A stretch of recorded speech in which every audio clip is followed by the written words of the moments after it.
And when it's over and you walk off the stage, do you critique yourself immediately based on the audience? Yeah. I mean, that's probably part of being a comic. Is you're also pretty rough on yourself. As much as you're putting out every comic is kind of a little bit broken, so some more than others. But you are sort of going like, if I forgot this thing, I should have said it, or why didn't they connect with that joke when I said it the same exact way last night and they got a laugh, and so. But I try to get away from that. I try to immediately just jump in with the people, be like, meet them, say hello, whatever, and then that exchange makes you be easier on yourself, because then you're not going straight back in the green room and going, oh, what's wrong with me? Because it's easy it's easy to do that. It is. And I'm sure you've had that issue. Absolutely. Especially in the early days. Yeah. How many years have you been doing it now? 6. 6 years. And so I went from an open micer to a headliner in 5 years, which is almost, I mean, I don't know anybody else that's done it that fast. So I'm headlining clubs around New England and around the country at 5 years in, so now it's like, all right, now I have more time every night, but now there's pressure on you to do well because your name's on the marquee or on the thing, so you got to. And aren't you with other headliners too sometimes? I mean, you're with other guys who are really good. Do they intimidate you if you're with somebody who's really good? Never. I mean, if you're up there with Seinfeld. Oh, if it was Seinfeld, would you be intimidated? Yeah, I mean, if you had to follow Seinfeld, you'd just go cry in your car. You know, that's the thing, is you following the guys that are just are going to murder. Just destroy the room, and then you go up and you're like, I was born on Nantucket, and they're like, who cares? But I had to follow a guy. I learned I'm such a sponge because I'm obsessed with this. I'm obsessed with stand-up comedy. I know you are. So I was in Mohegan Sun, the comedy club at Mohegan Sun is called Comics. And this guy who's like a national TV headliner, he was on the show Workaholics and everything. He stuck around and he goes, can I do a guest spot? And the club owner's like, absolutely.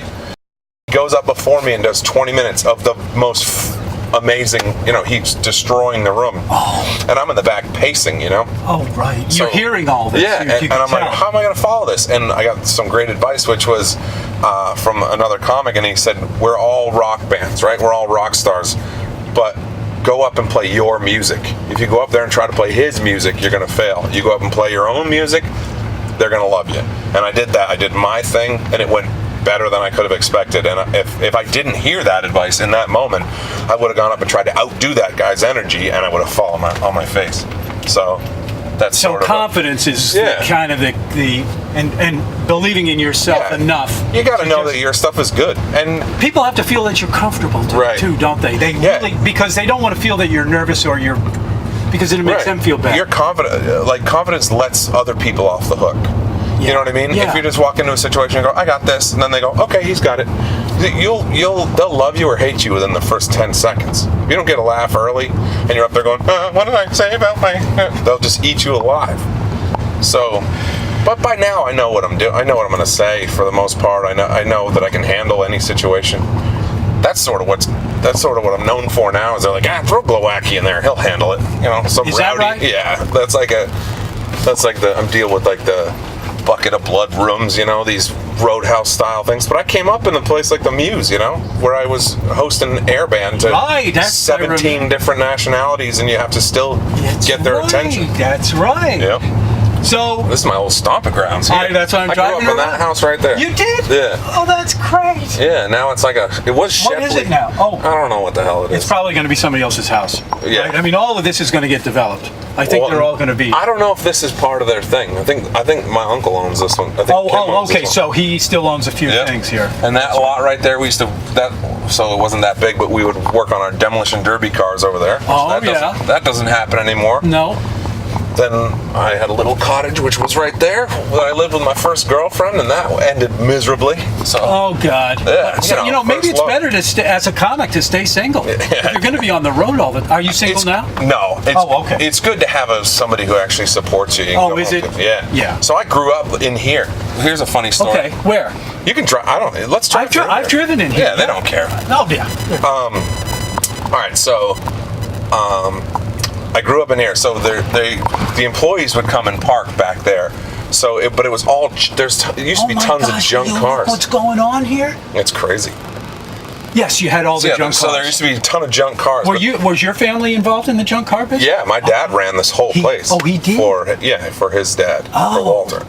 They were all the junk cars were lined up over here, but then me and Butch Heiser, who runs my shop now, we were throwing rocks and breaking all the windows of the junk cars. Every window out here we broke, but we didn't realize that at one point the junk cars stopped and the employee parking started. Oh, and we were blasting windows out of the employees' cars. Oh my gosh! We got in so much trouble for that. But that's the only time you can really get away with doing that kind of stuff when you're a kid. We would, fix up a junk car. My brother would get a junk car running and come out here, and my dad and his brothers would race like junk cars out around here, and it was fun. I mean, I grew up in a junkyard, basically. Yeah. Is that part of your comedy too? Nah. Junkyard? No. I haven't talked much about my family. Where everybody's kind of going their own direction, but sure. I'm like Switzerland. I get along with everybody. There's no. Everybody's cool now. I mean, with me. When do you hit the road again? I took some time off, so I don't have to. I'm an idiot, and I booked Key West in the end of July, so I have to go run down there and do that. I see. I have a couple dates in Florida, and then I run back, and then I have almost all of August off. Yep. So then September we're gonna hit it again hard. But the last 3 summers I've been on the road almost the whole summer, and I don't get to enjoy it. So. Do you find that this time is a good time to write new material? Or yeah. Do you? Are you always writing new material? I'm always writing, but this is a good Do you write it down? Yes. Yes. I'll write down little ideas. So my girlfriend has 2 kids, so now I'll spend the summer hanging out with them and absorbing real life. Because what you start to do is you start to write about the stuff that you see. And if you're instead of being I was with my family and I was at a barbecue and this funny thing happened, you're I was at a rest stop and this happened. And then you start to disconnect. You start to pull away from real life anyways. So they're a lot of fun too. So I get to hang out with them, and they make me laugh all the time anyways, because I have literally no idea what I'm doing as someone who's influencing young minds. Oh, I see. Zero clue. But she's okay. I mean, she's great. Yeah. She tolerates a lot. I could never imagine. It's okay with you go hitting the road and. Yeah, I mean it's a struggle sometimes. Yeah, but I would imagine. It's I couldn't imagine dating me. I am of singular focus when it comes to this thing, and I could never imagine trying to compete with that in a relationship. If she was a traveling nurse or something, or she was a stand-up comic, I would probably lose my mind. So she's got more willpower and more strength than I do, because I wouldn't be able to put up with it.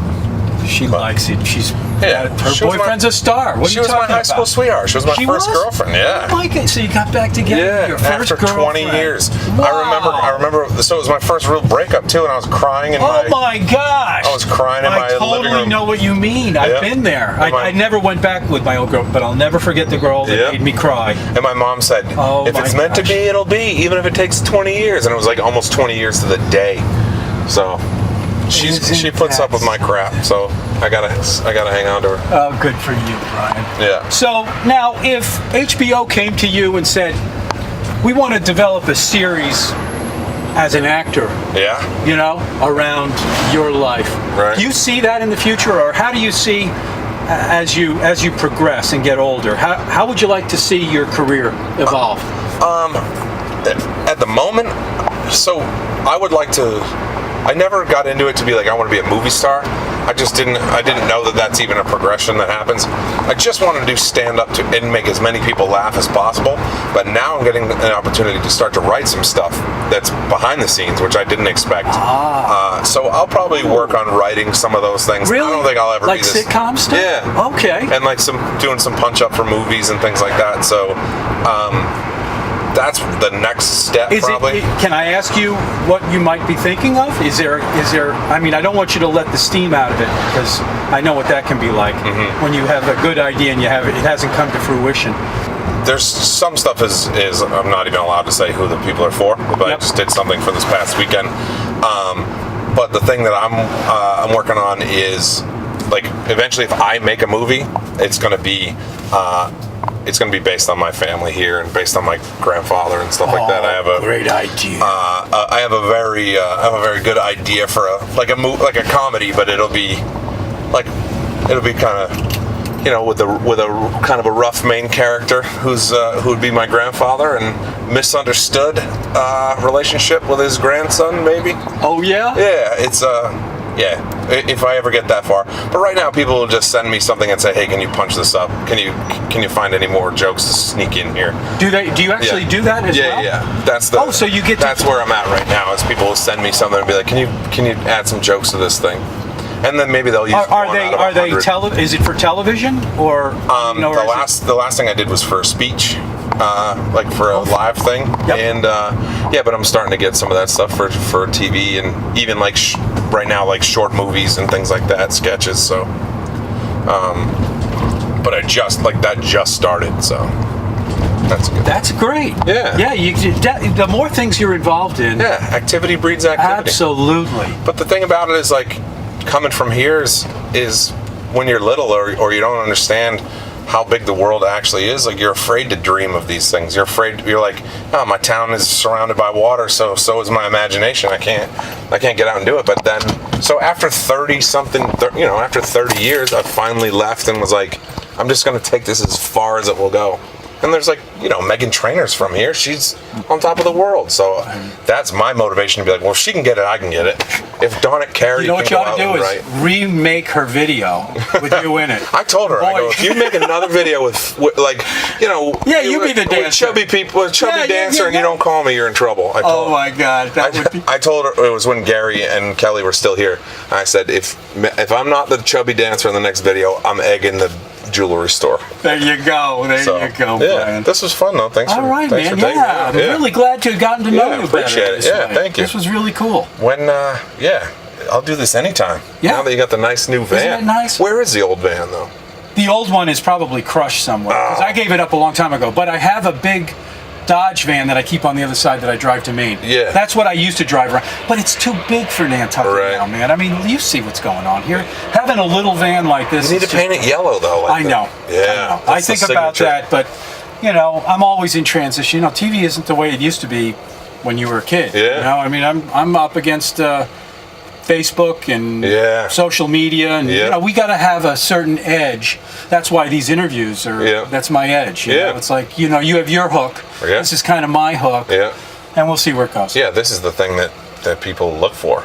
Like when they think of you, they think of these interviews. They do. This is your thing. This is my thing, buddy. Cool.